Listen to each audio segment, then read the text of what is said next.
지역에 한 늙은 노인이 살고 있었습니다. 애지중지 말을 한 마리 키우고 있었는데 이 말이 어느 날 그 우리를 이렇게 뛰쳐나갔습니다. 그리고 국경을 건너가 버렸습니다. 도망을 가버렸죠. 그래서 이야기를 듣고 동네 사람들이 와서 이 노인을 위로합니다. 그러자 노인이 말했습니다. 혹시 아냐고, 이것이 생각지도 못한 복을 내게 가져올지 모르지 않냐고 하는 이야기를 했습니다. 그런데 몇 달이 지난 후 그 집을 나갔던 말이 집으로 돌아왔는데 자기 혼자 온 것이 아니라 다른 말을, 친구 말을 한 마리 데리고 왔습니다. 말이 두 마리가 된 것이죠. 그러자 동네 사람들이 또 와서 막 노인을 축하를 해줍니다. 그러자 노인이 말합니다. 혹시 아냐고, 이것이 우리에게 무슨 화를 가져다 줄지도 모르지 않냐고. 별로 기뻐하지 않았습니다. 그런데 어느 날 그 노인이 그 새로 집에 들어온 그 말을 타고 놀다가 말에서 떨어지는 바람에 다리가 부러지는 사고를 당했습니다. 그 일로 말미암아 다리를 절게 되는 그런 장애인이 되고 만 것이죠. 그래서 동네 사람들이 또 와서 노인을 위로합니다. 그러자 노인이 이번에도 말했습니다. 혹시 이것이 전화위복이 될런지 누가 알겠느냐고 하면서 별로 낙심하지 않았습니다. 자, 그렇게 세월이 흘렀습니다. 어느 날 변방에 있던 오랑캐들이 전쟁을 일으키는 바람에 그 마을의 많은 젊은이들이 강제로 군대에 그렇게 끌려가게 되었습니다. 그리고 전쟁에 나갔던 많은 젊은이들이 죽게 되었죠. 그렇지만은 그 노인의 아들은 다리를 절었기 때문에 전쟁에 끌려가지 않았고 그래서 살 수 있게 되었다고 하는 것입니다. 이 이야기에서 세옹지마라고 하는 말이 생겨났다고 하지요. 세옹지마라고 하는 말은 한자어 그대로 뜻이 국경 지역에 사는, 변방에 사는 노인네의 말이다라고 하는 뜻이죠. 그런 뜻이지만 이 말에는 우리의 인생 가운데 만나는 그런 많은 일들은 어떤 결과를 우리에게 가져올지 우리는 쉽게 예단할 수 없다라고 하는 의미가 바로 세옹지마라고 하는 말의 뜻입니다. 그렇습니다, 여러분. 우리의 인생은 세옹지마입니다. 마치 흐려졌다가 맑아졌다를 반복하는 날씨처럼 모든 것이 꼬여서 뒤죽박죽이었다가도 어느 날 갑자기 잘 풀리기도 하는 것이 우리의 인생입니다. 얼마 전까지는 콧노래를 부르며 아무 걱정 없이 행복하게 사는 것 같았는데 하루아침에 상황이 변해서 웃음이 탄식으로 노래가 원망으로 변할 때가 있다고 하는 것입니다. 아마 우리 성규가 요새 그것을 절감하고 있는 것 같아요. 요새 세일즈를 하고 있는데 어느 날은 완전히 오늘 한 건도 못했다 그러면서 힘든 사람만 만나서 완전히 죽 서서 어깨가 축 처져 있다가도 또 어떤 날은 들어와서 막 이래요. 이러면서 대박 쳤다고. 이러면서 이게 막 뒤죽박죽. 하루마다 바뀐다고 하는 것이죠. 그것이 바로 우리가 살아가면서 우리 인생 가운데 겪는 모습이더라라고 하는 것이죠. 오늘 우리가 읽은 출애굽기 15장 말씀에도 보면은요, 이런 상황들이 펼쳐지고 있습니다. 1절 말씀에 보니까 이때 모세와 이스라엘 자손이 이 노래로 여호와께 노래하니, 모든 이스라엘 백성들이 홍해를 갈라주시는 하나님의 역사를 경험하고 그 바다 한가운데를 걸어서 그 바다를 건넜습니다. 그리고 추격해오던 그 애굽의 군대를 그 갈라진 물이 다시 덮어서 그들을 다 수장시켜 주시는 하나님의 놀라운 기적을 그들은 이제 막 맛보았습니다. 얼마나 놀라운 일이었습니까? 그들이 얼마나 기뻤겠습니까? 그래서 20절 말씀에 보면은 모세의 누나였던 미리암이 소고, 탬버린이죠. 탬버린을 흔들며 나와서 춤을 추기 시작합니다. 그러자 이스라엘의 모든 여인들이 다 거리로 뛰쳐나와서 춤을 추기를 시작합니다. 여러분, 정말 온 백성 가운데 큰 기쁨의 축제가 벌어지고 있는 것이죠. 여러분, 그런데 이런 감격과 이런 기쁨이 얼마 가지를 못하고 있더라고 하는 것이에요. 자, 그래서 오늘 22절과 23절 말씀을 보겠습니다. 자, 우리 한번 같이 읽어볼까요? 같이 읽겠습니다. 시작. 모세가 홍해에서 이스라엘을 인도하며 그들이 나와서 수르 광야로 들어가서 거기서 사흘 길을 걸었으나 물을 얻지 못하고 마라에 이르렀더니 그곳 물이 써서 마시지 못하겠으므로 그 이름을 마라라 하였더라. 예. 자, 이스라엘 백성들이 그 홍해의 기적을 경험하고 너무 기뻐서 온 백성이 막 그냥 뛰쳐나와 춤을 추던 때가 바로 엊그제인데, 그렇게 3일이 지나는 동안에 홍해길을 건너온 그 땅에서는요, 물 한 모금 찾을 수가 없었습니다. 여러분, 그곳은 수르 광야라는 곳이에요. 수르 광야. 수르 광야는요, 아라비아 반도에 있는 곳입니다. 이 유마 땅과 같이 건조하고 뜨거운 지역이에요. 여러분, 이런 곳에서는 단 하루도 물 없이는 버티기가 힘듭니다. 그런데 며칠 동안, 3일 동안 물 없는 땅을 그들이 건너가야 했습니다. 얼마나 목이 말랐을까요? 얼마나 힘이 들었을까요? 그러다가 그들이 도착한 곳이 어디입니까? 마라라고 하는 곳이 마라. 예. 여러분, 요새 마라탕 많이들 드시죠? 마라가 입이 얼얼하고 맵다라고 하는 뜻이라는데, 성경에서 마라라고 하는 뜻은 쓰다라고 하는 뜻입니다. 여러분, 그 마라에서 물을 발견했어요. 아니, 거기에 물이 있는 거예요. 이 백성들이 물을 보자 와 하면서, 예, 오아시스죠. 오아시스를 보면서 와 하면서 달려들어서 물을 벌컥벌컥 마시려고 하는데 어떻게 됩니까?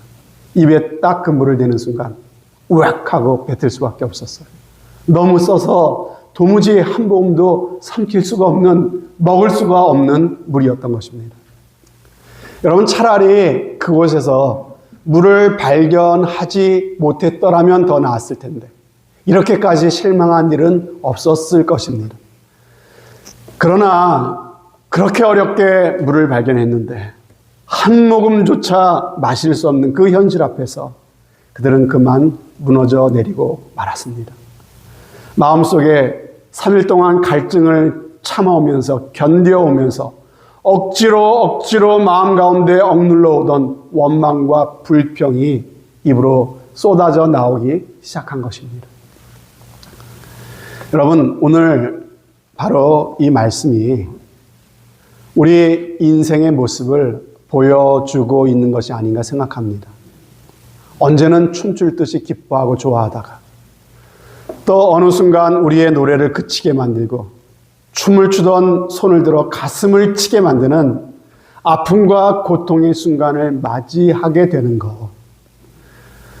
여러분, 그러나 우리 인생에서 이런 힘들고 어려운 고통의 순간을 경험할 때 무엇보다 중요한 것이 있다면 바로 그 고통이 나에게 무슨 의미인가라고 하는 것을 발견하는 것일 것입니다. 여러분, 욥이 엄청난 고난을 당했죠. 근데 욥이 정작 가장 힘들었던 것은 무엇이었을까 생각해 볼 때, 욥이 가장 힘들고 견딜 수 없었던 것은 그 고난 가운데 불러도 하나님이 응답하지 않으셨다는 거 아니었을까요? 그러니까 참 바닥까지 가서 그 안에마저도 네가 이러고도 하나님을 믿냐고, 차라리 하나님을 욕하고 뒤져버리라고 하는 그런 막말을 듣는 그 상황 속에서도 하나님이 왜 내게 이런 고통을 허락하셨는지 단 한마디만이라도 내게 말씀해 주신다면 아무리 힘들어도 아무리 어려워도 이 고통을 좀 참고 견딜만 했을 텐데, 여러분, 그러나 그 고통의 의미를 알 수가 없었다는 것이죠. 그렇다면 여러분, 왜 하나님의 백성들에게도 하나님이 그토록 사랑하신다면서 하나님의 자녀라고 하시면서 왜 우리에게 우리의 인생 가운데 이런 고통스러운 순간들이 찾아오게 되는 것일까요? 내가 겪게 되는 내 인생에 이 마라의 고통, 이 힘들고 어려운 현실, 이것이 주는 의미가 과연 무엇이냐는 말씀입니다. 오늘 25절 하반절 말씀에 보면요, 자, 이렇게 되어 있습니다. 거기서 여호와께서 그들을 위하여 법도와 율례를 정하시고 그들을 시험하실세. 하나님께서 성경을 통해서 우리의 인생 가운데 마라와 같은 그런 어려움과 쓰디쓴 고통을 겪게 하시는 이유를 분명하게 말씀하시고 계세요. 뭐라고요? 우리를 시험하시는 것이다. 여러분, 마라의 사건은 그러니까 하나님의 테스트였다는 것이에요. 테스트. 여러분, 하나님께서는 오늘도 그분의 백성들을 테스트하십니다. 때로는 물질이 부족함을 통해서, 때로는 사업의 어려움을 통해서, 때로는 무너진 건강을 통해서, 때로는 가까운 사람과 일어나는 갈등과 어려움을 통해서 하나님은 우리를 테스트하십니다. 여러분, 이 테스트를 통해서 우리가 배우게 되는 것은 무엇일까요? 내가 잘 믿는 줄 알았더니 아니구나. 정말 믿음 없는 사람이구나. 테스트를 겪어봐야 나라는 존재를 바로 우리는 알 수가 있습니다. 내 속에 하나님을 경외하는 마음이 있는 줄 알았더니 그렇지 못하구나. 내가 하나님을 사랑하는 줄 알았더니 내 안에 정말 하나님을 사랑하는 마음이 이토록 적구나. 이 사실, 이 진실 앞에 마주서게 되는 것, 바로 이것이 우리 인생의 마라와 같은 테스트를 겪게 될 때 우리는 비로소 알게 된다는 것이죠. 그래야 우리는 진실되게 내가 믿음이 없습니다. 하나님 앞에 가난한 마음으로 나올 수 있고요. 나의 죄악된 모습을 진실로 회개하고 하나님 앞에 회개하는 마음으로 설 수가 있게 되는 줄로 믿습니다. 이것이 은혜라는 거예요. 이것이 하나님이 우리를 테스트하는 목적이라고 하는 것이죠. 여러분, 우리가 테스트, 시험을 볼 때 시험이 우리에게 주는 유익의 첫 번째가 바로 나의 실력, 나의 어떠한 내가 뭘 알고 내가 뭘 모르는지를 알려준다라고 하는 의미가 있다면요. 두 번째 의미는 뭘까요? 여러분, 시험이라고 하는 것은요, 잘 치르면 우리로 하여금 더 좋은 길을 열어주기 위해서 우리에게 주는 테스트입니다. 그렇죠? 하나님께서도 마찬가지예요. 우리에게 왜 시험을 주시느냐? 그 시험을 잘 치러서 더 좋은 길로 우리를 그 길을 열어주시기 위해서 우리를 테스트하신다고 하는 거예요. 우리의 인생의 새로운 문을 열어주실 때마다 우리에게 하나님께서 어떤 복을 예비하시고 그 복을 주시기 위해서 우리를 시험하신다고 하는 것이죠.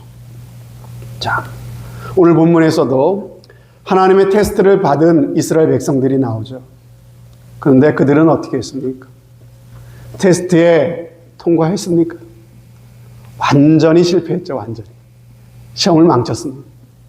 여러분, 며칠 전까지, 불과 며칠 전에 홍해의 기적을 경험했던 사람들이에요. 그래서 기뻐 춤추며 하나님을 찬양하던 사람들입니다.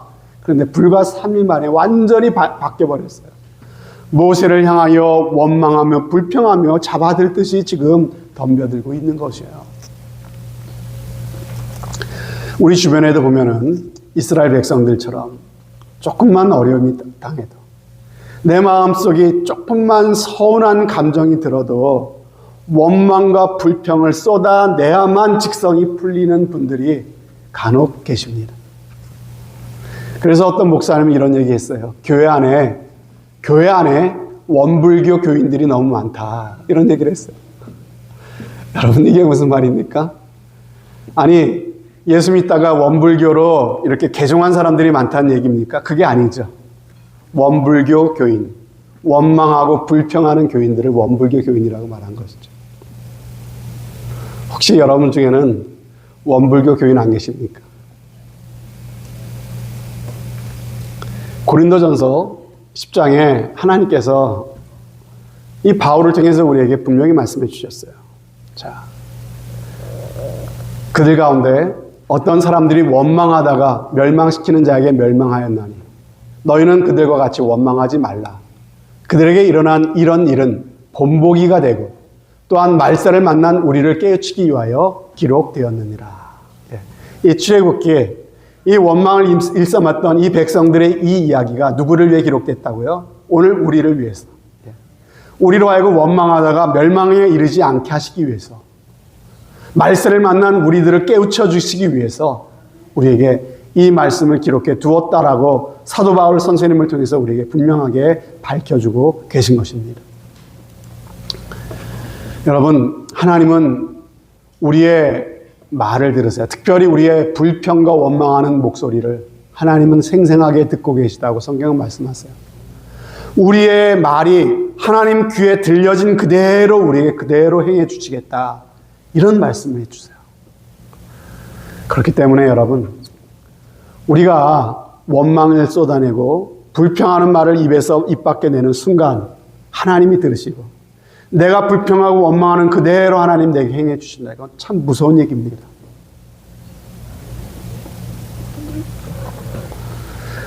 여러분, 제가 생명에 이르는 길은 넓은 문이라 그랬습니까? 좁은 문이라 그랬습니까? 좁은 문을 통과해야 갈 수 있는 길이 생명에 이르는 길이라고 예수님 분명히 말씀하셨죠? 여러분, 아멘이십니까? 여러분, 넓은 문이 아니라 좁은 문으로만 들어가면 끝입니까? 그러면 바로 생명의 길로 연결됩니까? 예수님은 분명히 말씀하셨어요. 좁은 문으로 들어가고 또 생명에 이르는 길은 좁아서, 넓은 길이 아니라 좁은 길을 가야 그 길이 생명으로 인도되는 길이다 말씀하셨어요. 여러분, 이스라엘 백성들은 보세요. 지금 애굽에서 하나님으로부터 택함을 받은 백성들이죠. 그래서 부름받은 백성들이에요. 모세를 통해서 하나님께서 하나님의 종 모세를 보내셔서 이스라엘 백성들을 애굽에서 이끌어낸 백성들입니다. 이스라엘 백성들의 애굽에서 나올 때 어떤 사건이 있었죠? 유월절 어린 양의 피를 바르는 사건이 있었어요. 유월절 어린 양 예수 그리스도의 보혈을 통해서 죄 사함을 받고, 그리고 홍해를 건넜죠.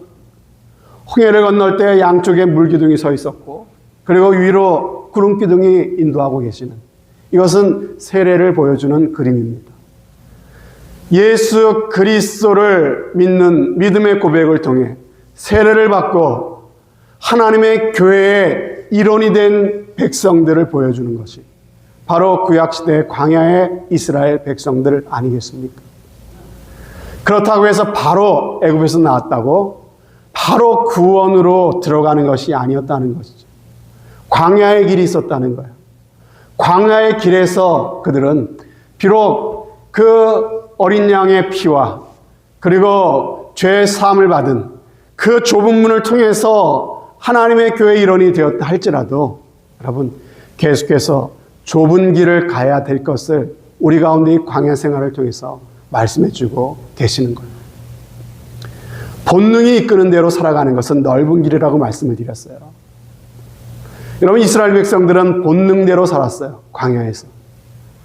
마음이 섭섭하면은 마음에 불평과 말 속에 불평과 원망 그대로 쏟아냈어요. 본능대로 살아가는 모습이죠. 그러나 그렇게 살아서는 가나안에 이르지 못한다고 하나님께서 성경을 통해 우리 가운데 말씀하고 계시는 것이에요. 그래서 계속해서 여러분들에게 말씀드리고 있습니다. 내가 예수 믿는다고 고백하고 세례 받았다고, 그리고 교회에서 교회의 직분자가 되고, 그리고 교회에 정기적으로 예배에 참석한다고 해서 내가 과연 거듭난 하나님의 자녀요, 천국 들어간 천국 백성이 된다고 하는 개런티가 되겠느냐라고 이야기할 때 그렇지 않을 수도 있다는 말씀을 다시 한번 여러분들에게 드리고 싶은 것입니다. 여러분, 내가 정말로 믿고 거듭났다면요, 열매가 있어야 돼요. 예수님께서 말씀하셨어요. 열매로 알리라. 누구의 말씀이에요? 예수님의 말씀이에요. 내가 정말로 믿고 거듭났다면 열매가 맺히게 되어 있습니다. 그 열매는 무엇입니까? 본능대로 살지 않고, 육신대로 살지 않고, 성령으로 사는, 믿음으로 살아가는 모습이 나타나게 된다는 거예요. 육신대로 살아갈 때 나타나는 가장 큰 특징이 무엇이다? 불평과 원망이 입술 가운데서 계속해서 나오게 된다는 거예요. 누구나 다 불평과 원망이 나오는 것이 바로 거듭나지 못한 육신의 모습이지만은, 그러나 그렇게 살지 않고 그것을 억누르고, 그것을 내 마음 가운데 믿음으로 억누르고, 그리고 믿음으로 살아가는 모습을 우리가 배워갈 때 우리는 비로소 좁은 길을 가는 참으로 거듭난 증거가 나타나는 열매가 있는 확실한 그리스도인이 될 줄로 믿습니다. 바로 저와 여러분들이 그러한 신앙생활을 하자고 여러분들에게 말씀을 드리고 있는 것입니다. 사랑하는 여러분, 여러분 중에 마라의 쓴물과 같은 어려움이 놓여져 있는 분이 계십니까? 행복할 줄만 알았던 여러분의 결혼생활, 가정생활이 자꾸만 마라의 쓴물같이 느껴지고 있지는 않습니까? 교회를 다니기 시작하면서 한때는 은혜 받고 기뻐했는데 어느 순간부터 자꾸만 마음의 원망과 불평이 올라오고 있지는 않습니까? 마라의 쓴물 같은 인생의 어려움이 하나님이 나를 훈련하시고 나에게 복을 주시려고 하는 테스트임을 기억하시고 그 시험을 잘 통과하시는 여러분들 되시기를 바랍니다. 그러므로 여러분, 어떤 일이 있어도 불평과 원망을 하지 마세요. 그걸 하는 순간 테스트의 점수가 왕창 깎이는 거예요. 통과 못할 수도 있어요.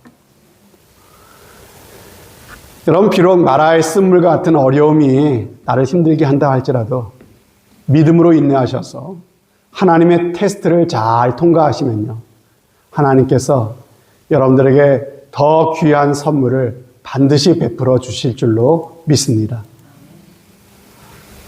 자,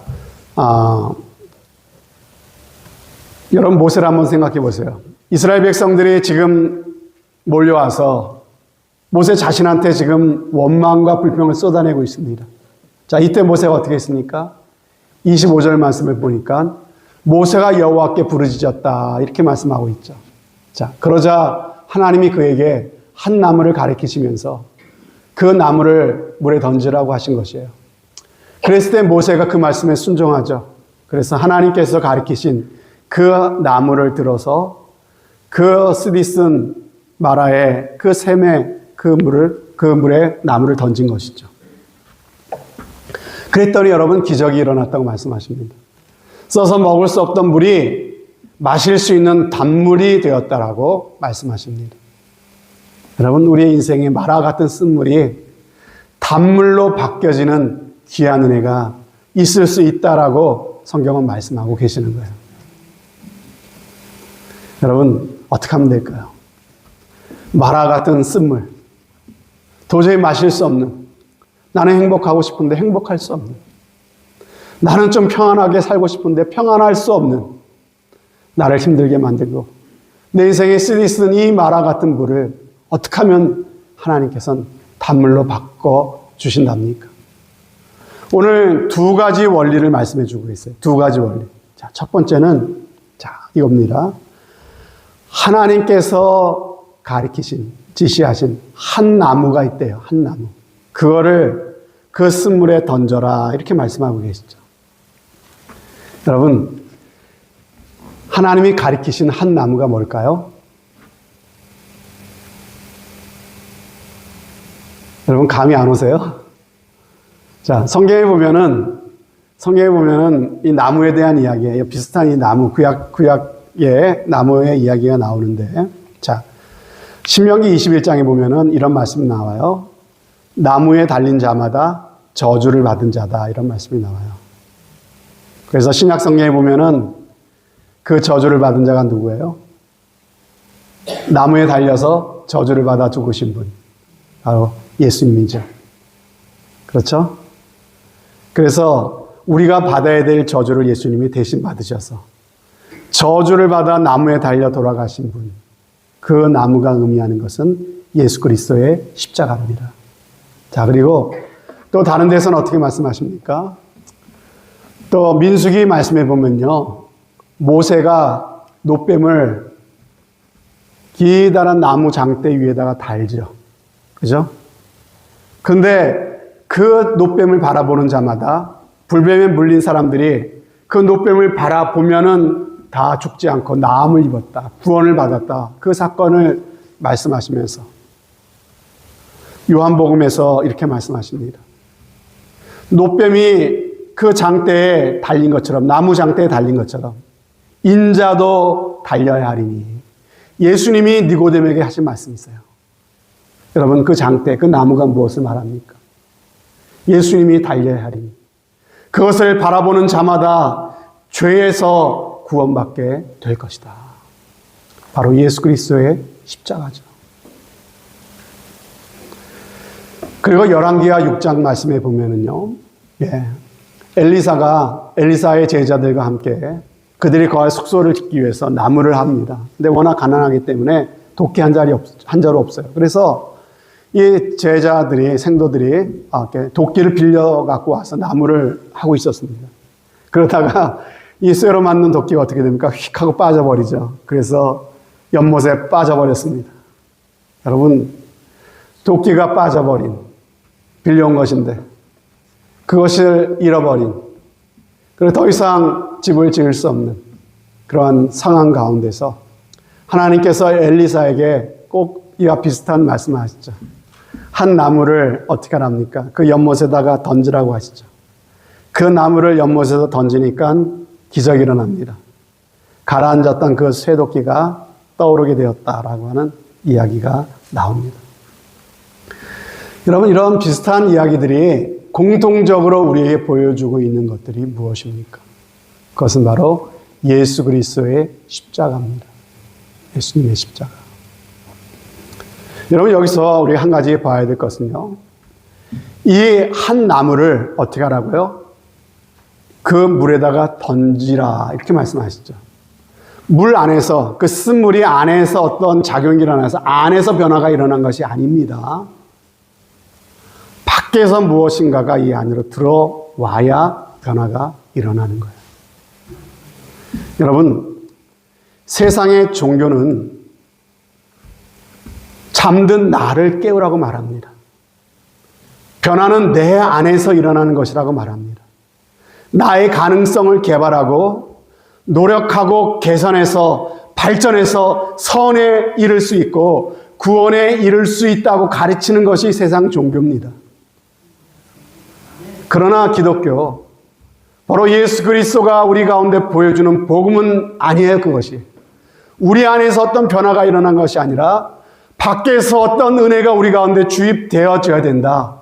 위로부터 하나님의 은혜가 우리 가운데 내려와야 된다. 그래야 우리 안에 이 놀라운 변화가 일어난다고 가리키는 것이 우리가 믿는 예수 그리스도의 십자가의 복음인 것입니다. 여러분, 마라의 쓴물 같은 우리의 인생이 변화될 수 있는 것은요,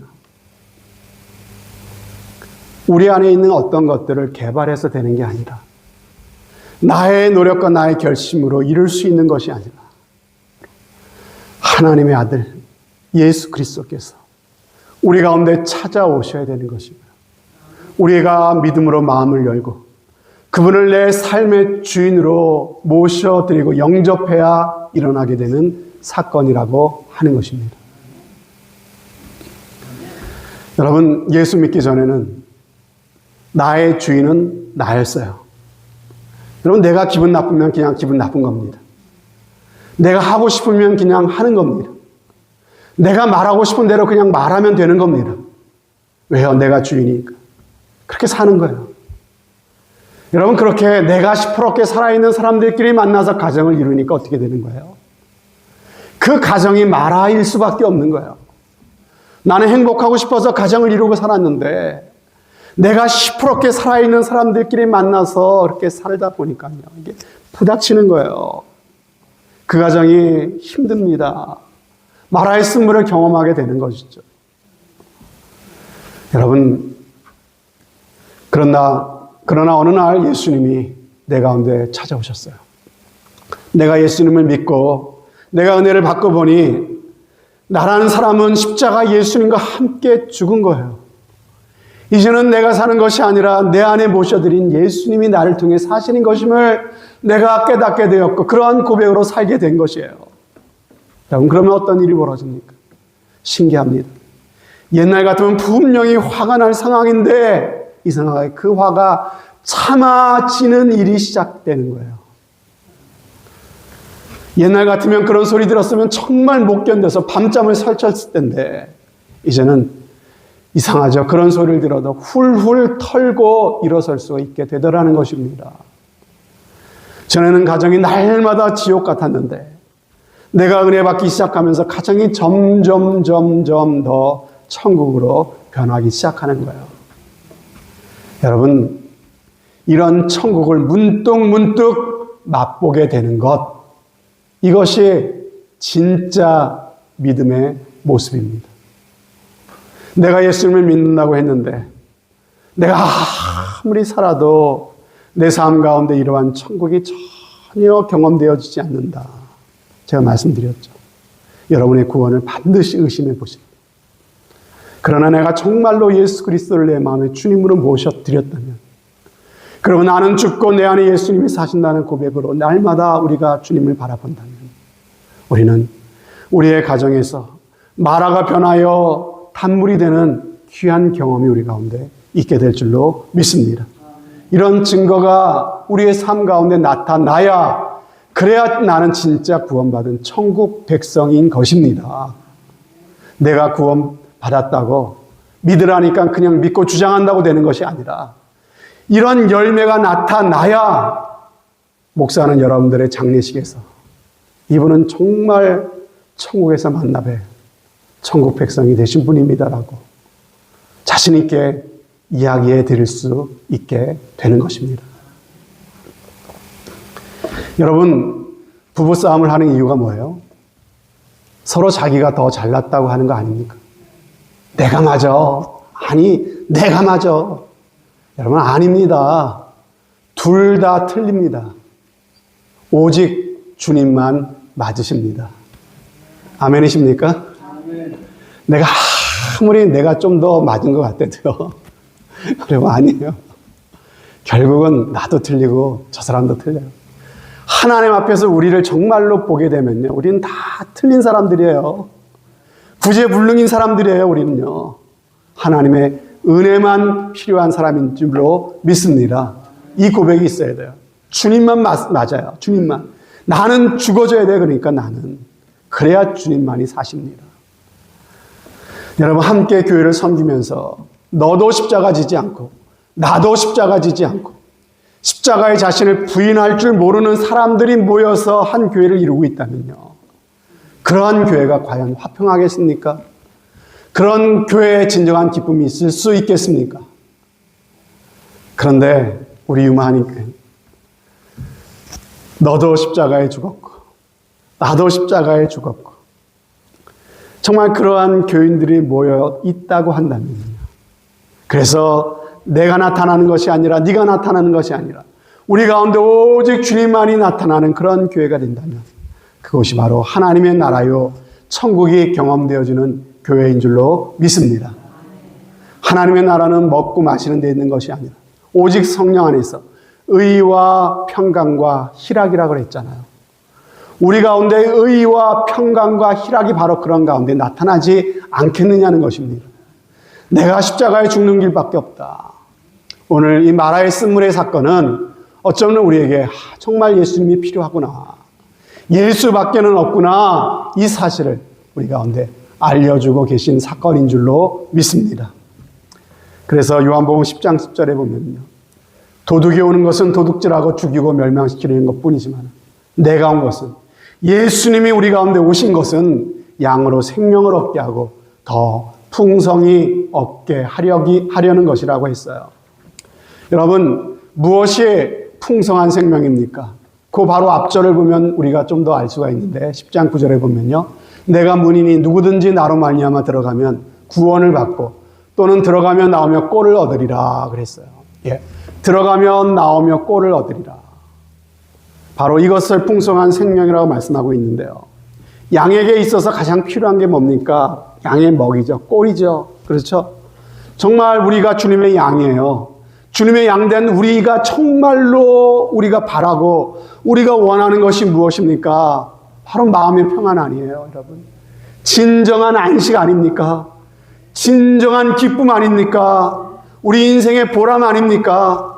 여러분, 이런 것들을 우리 양이 풍성히 먹고 누릴 수 있는 이 꼴을 우리 주님이 우리에게 주신대요. 단지 영생을 얻어 장차 저 천국에 들어갈 자격을 주실 뿐만 아니라 이 땅을 살아가는 동안에 우리가 정말 예수 잘 믿으면 이 꼴을 풍성히 먹고 누리는, 풍성한 생명을 누리는 양이 되게 하신다고 하는 것입니다. 나는 양의 문이야. 나를 통해 들어가고 나가는 사람들, 그의 삶에 예수님을 모시고 십자가를 붙들고 살아간다면 그는 구원을 얻게 될 거야. 생명을 얻게 될 거야. 구원과 생명을 얻을 뿐만 아니라 그들이 참으로 마음 가운데 간절히 원하는 것들, 마음의 평안과 안식과 참된 기쁨과 보람도 이 땅을 살면서 얼마든지 누리며 살게 된단다라고 우리 가운데 말씀하고 계신 것입니다. 자, 마라의 쓴물이 단물로 바뀌어진 첫 번째, 바로 하나님이 가르치신 한 나무를 집어 넣었다는 것이죠. 자, 두 번째 비결은 무엇입니까? 두 번째 비결은 24절에 나옵니다. 자, 24절에는 아직 안 나오네요. 자, 여기 보니까는 백성이 모세에게 뭐라 했습니까? 원망했습니다. 자, 백성이 누구에게 원망했어요? 모세에게 원망했어요. 모세에게. 자, 모세도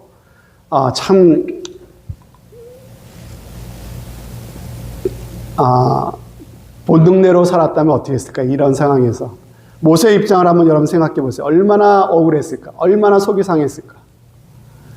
여러분, 모세가 무슨 죄가 있습니까? 모세가 뭘 잘못했어요? 모세도 가기 싫었어요. 난 못 가요. 근데 하나님이 강권적으로 보내신 거 아닙니까? 하나님께 억지로 붙잡혀서 등 떠밀려고 여기까지 왔는데, 아니, 따지려면 너희들 하나님께 가서 따지지 왜 나한테 와서 난리야? 얼마든지 그러고 싶지 않겠어요?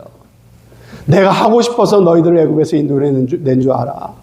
나도 하나님이 시키시니까 억지로 한 일이라고. 그러니까 나한테 와서 이러지 마. 얼마든지 그럴 수 있죠. 그런데 모세는 하나님의 사람입니다. 거듭난 사람이에요. 그런 사람들을 향해서 억울하다고 한마디도 변명을 들어놓지 않습니다. 시시비비 한번 가려보자고 하지도 않습니다. 그의 얼굴을 사람들에게서 하나님께로 돌립니다. 하나님께 무릎을 꿇고 엎드립니다. 이것이 참된 지도자의 모습이죠. 그래서 25절 말씀에 보면은,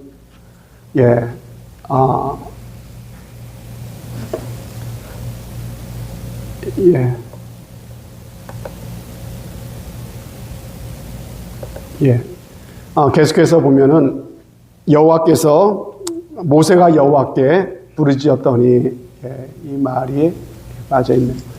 모세가 여호와께 부르짖었더니 25절에 나오는데 26절이 기록되어 있네요. 25절에 이렇게 나와 있습니다. 하나님께 여호와께서 모세가 여호와께 부르짖었더니, 모세가 여호와께 부르짖었더니, 여러분, 이것이 마라의 쓴물이 단물이 되는 시작이라는 것이죠. 모세가 사람들한테 억울하다고 한번 따져보자, 이렇게 여기 앉아보라고 이렇게 얘기했다면은요, 이런 역사가 일어나지 않았을 거예요. 네, 사람을 상대하지 않고 그 얼굴을 돌려 하나님께 나아가 하나님께 엎드려 하나님께 부르짖었더니,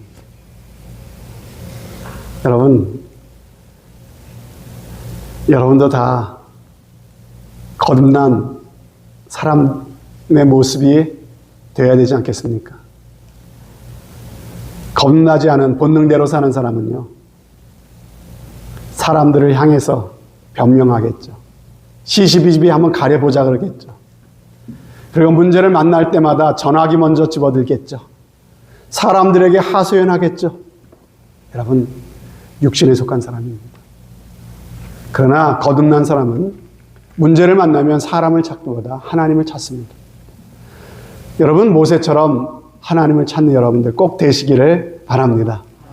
그럴 때 여러분, 우리가 본능대로 살고 막 육신대로 살아서 더 무너지고 이렇게 테스트에서 실패하는 인생이 아니라 정말 하나님께서 쓴물을 단물로 바꿔주시는 귀한 기적을 경험하는 인생을 살게 되는 줄로 믿습니다. 그 기도를 하나님 들으시고 쓴물을 단물로 바꿔주셨죠. 그러나 그 물은 수백만 명, 200만 명이 마시기엔 부족했어요.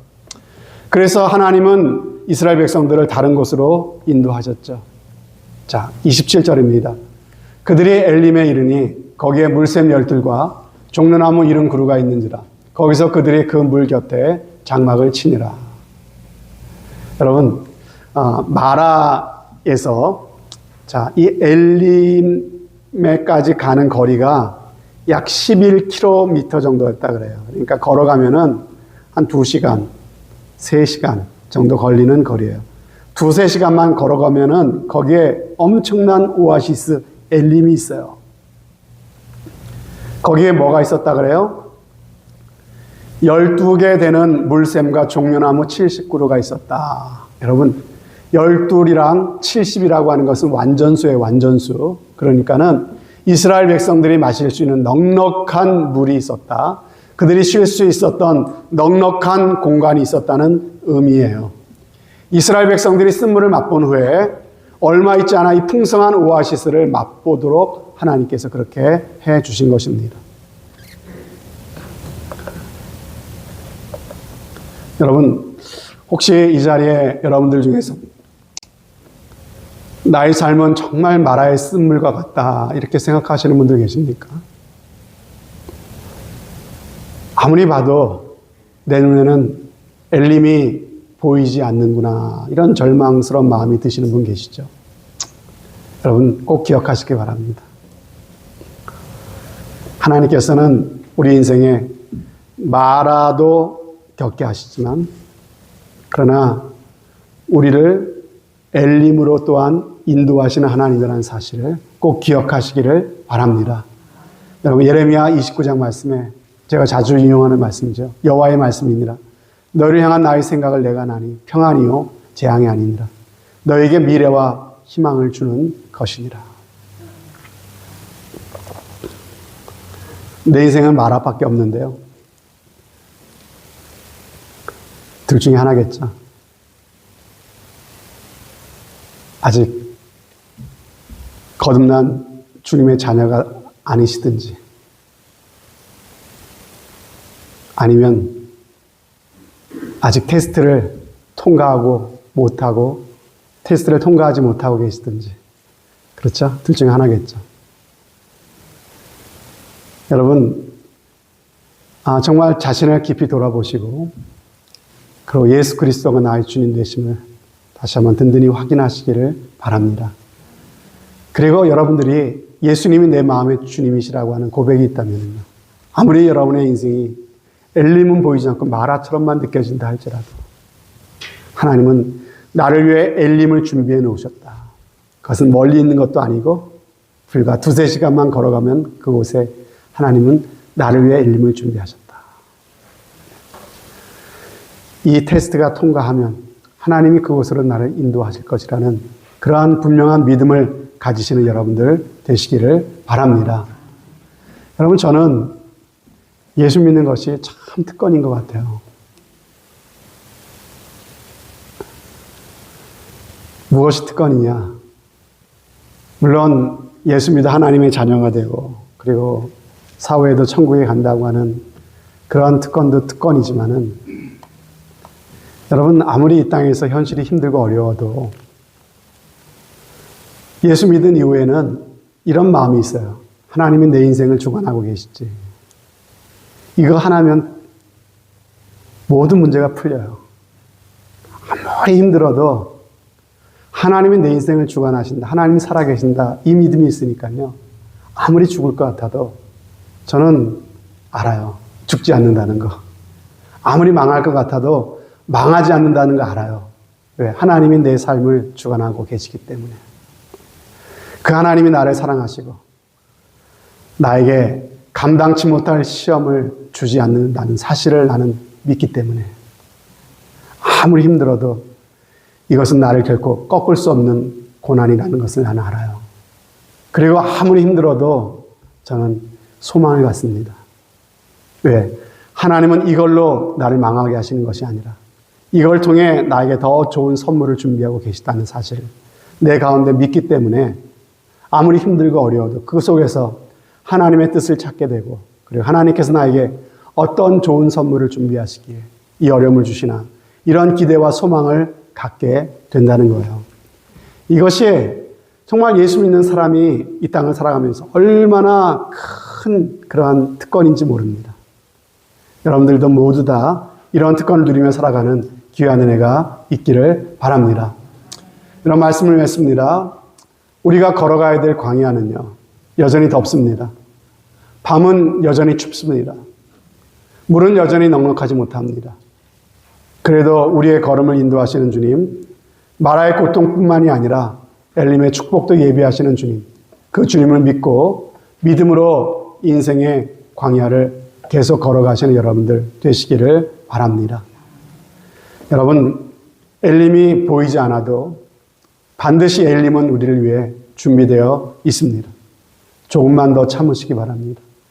믿음으로 여러분이 당한 테스트를 잘 참으로 견뎌내시기를 바랍니다. 청교도들은 그들이 믿은 믿음 때문에 고난을 당했죠. 그리고 많은 핍박과 어려움을 당했습니다. 그런데 그들이 만날 때마다 서로를 격려하는 말이 있었다고 합니다. 그것은 무엇인지 아십니까? 그것은 바로 가장 좋은 것은 아직 오지 않았습니다라는 인사였습니다. 여러분 삶이 힘드십니까? 여러분 자신에게 한번 이렇게 다독여 보시기 바랍니다. 가장 좋은 것은 아직 오지 않았어. 여러분 우리 한번 옆 사람에게 이렇게 한번 이야기해 볼까요? 가장 좋은 것은 아직 오지 않았습니다. 예. 여러분에게 좋은 얘기, 희망을 드리려고 제가 지어내는 얘기가 아니라 하나님께서 우리에게 그 아들의 생명을 내어주고 우리에게 주신 약속입니다. 이 약속은 믿고 자신의 것으로 받아들이는 사람의 것입니다. 가장 좋은 것은 아직 오지 않았구나. 이 믿음으로 오늘의 어려움을 이겨나가시고 마라 같은 현실 속에서도 믿음으로 살아가시는 여러분들 꼭 되시기를 주님의 이름으로 축원드립니다. 아멘. 하나님 아버지, 우리